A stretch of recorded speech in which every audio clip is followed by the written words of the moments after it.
The Pan-African Consciousness Renaissance Group, in conjunction with other pressure groups, on Friday embarked on a protest in Ikoyi to condemn the modern-day enslavement of Africans in Libya. TV's news correspondents covered the protests. The pictures surfacing online depicting the brutality of Africans in Libya and the video confirming the modern-day enslavement of same has elicited public outrage in recent times. This has spurred the Pan-African Consciousness Renaissance and others into action. It's a small crowd, but with a message that cannot be ignored. What the Pan-African Consciousness Renaissance Group is saying that youths should be aware of what is happening. Neither the UN nor ECOWAS officials sent any representative to address the protesters, but they were undeterred as their leaders, one by one, addressed the group. They attributed the mass exodus of African youths to Europe to bad leadership at home. Today we are seeing people being auctioned for $400 in Libya. It's cheaper in Oman. It's $150 in Oman. We all know the minimum wage in this country. And we all know that outside the minimum wage, overwhelming majority are on 10,000 or less per month. Yes. Now, these are the conditions that are forcing our people into slavery, forcing our people to take deadly trips. Even here in Nigeria, our leaders treat us worse than slaves. The Lebanese companies, the Chinese companies, all of companies that are around there, go and look at the factories. The way Nigerian youths are being forced to work under inhumane conditions.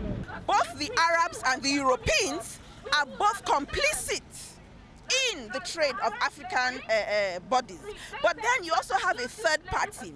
You have the third party being these neo-colonial, slavish African leaders, these African governments that we have had from the 60s up till today, who are traitors, who do not do anything for us as Africans. They don't protect us. And as they drew awareness to the despicable sale of Africans in Libya, some entertainers who happened on the protest walk joined in to identify with the group. We must sanction Libya.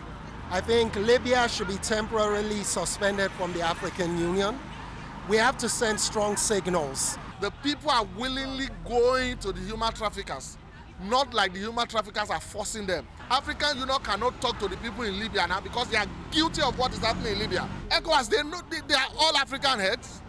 This ECOWAS is just a part of the African community. They are all guilty of what is happening in Libya.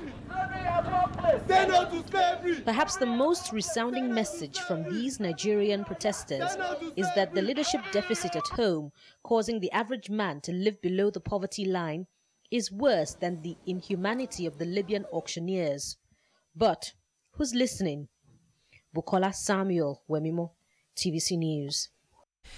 Meanwhile, the African Union, European Union and United Nations have all decided to put in place a task force in Libya to check migrant abuse in a North African country. A public affairs analyst, Olusola Oshineye, joins me now via Skype to discuss this. Olusola, it's good to have you on the news at this time. How cheery is this development from this coalition? Thank you very much, Blessing. I'm happy to be with you this afternoon. The development is a welcoming development. I'm very happy that the African Union, the European Union, and the United Nations have come together to address this problem, because a lot of people have been killed. For instance, I'll give you some statistics. According to the United Nations Migration Agency, for 4 years in now, about 3,000 refugees have died attempting to cross to Europe.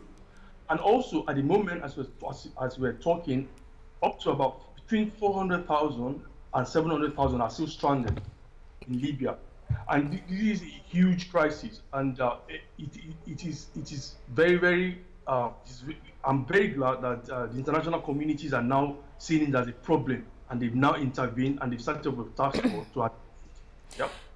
Let's expatiate more on your optimism about these developments, because we know that this developments is in Libya. This task force is going to be stationed in Libya. But remember that the internationally recognized authorities in Libya earlier denied this action. They said they backed Trump and called CNN fake news, and saying CNN's reports about the slavery could not be trusted. So what measures can be put in place now to ensure that this task force is indeed objective and independent and bring the perpetrators of these disastrous acts to book?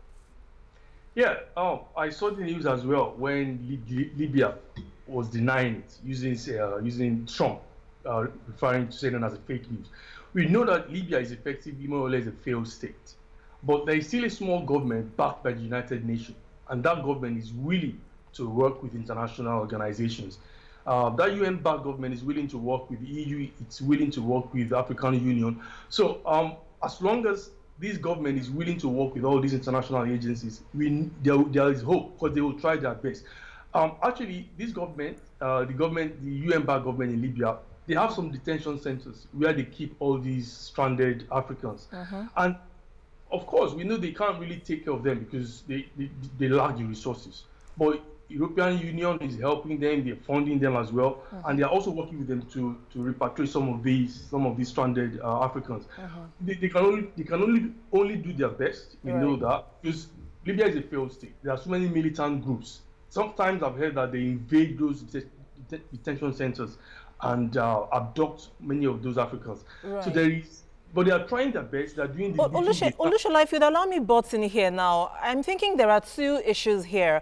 Apart from those Africans stranded in Libya, in Tripoli, we've seen many Nigerians being brought back. We saw the Cameroonian player who took a plane there and took back hundreds of his own citizens back to his country. But apart from those stranded there, what about those that have been abducted, those that are already in captivity? That's the issue we're talking about here. Apart from those stranded, is the task force not supposed to focus more? And how easy will it be for them to focus more on getting back those that are already in captivity, considering that they are not even in the custody of the United Nations recognized governments? They are not in Tripoli. Yeah, that's true. We're talking about criminal gangs involved in trafficking human beings. So it's not like the Libyan government doesn't have any control or any power over them. They don't even know where they are. So we know there are thousands of Africans in detention centers all over Libya. The government, they do not even know where they are. But the European Union and United Nations, they have intelligence agencies. I mean, United States also have CIA, they have ears and eyes everywhere. So they know probably where some of these criminal gangs are holding some of these Africans. They will negotiate with them. They will discuss with them. In some instances, they probably have to pay ransoms to them. And it's unfortunate because I don't think we can try to be optimistic, but a lot of people are still not good. We can't free all of them. It's probably not going to be possible to free all of them. But they might be lucky to get free a few of them. And all we can continue to do is talking to the criminal gang, because they have to negotiate with them, they have to talk to them, they have to find them, they have to be able to create a channel with which they will be discussing with them. That's the only thing they can do at the moment, because they are criminals, and criminals do not obey the rules of a country. And like I said earlier, Libya is a failed state. So, and very quickly before we go, let's touch on how do you think these developments will affect the political situation there in Libya? Will it in any way open the political space? Not at all. I don't see a situation in which this development is going to change the dynamics in Libya. It's not going to change the dynamics at all, because I'm going to say the same thing. Libya is effectively a failed state. What is probably going to change is that a lot of international attention will now be focused on Libya, and maybe more help will go to the UN-backed government. And if they receive more help, they might be able to take more control of their territory and then be able to control the crisis. But so that is the only thing that can happen at the moment. But with respect to changing the political situation in Libya, I do not really see any major difference that this is going to have in Libya. Olusola Oshineye, very glad speaking with you on this matter. You've indeed highlighted some very important points and possible solutions for that problem there in Libya. Thank you very much again for your time on the news.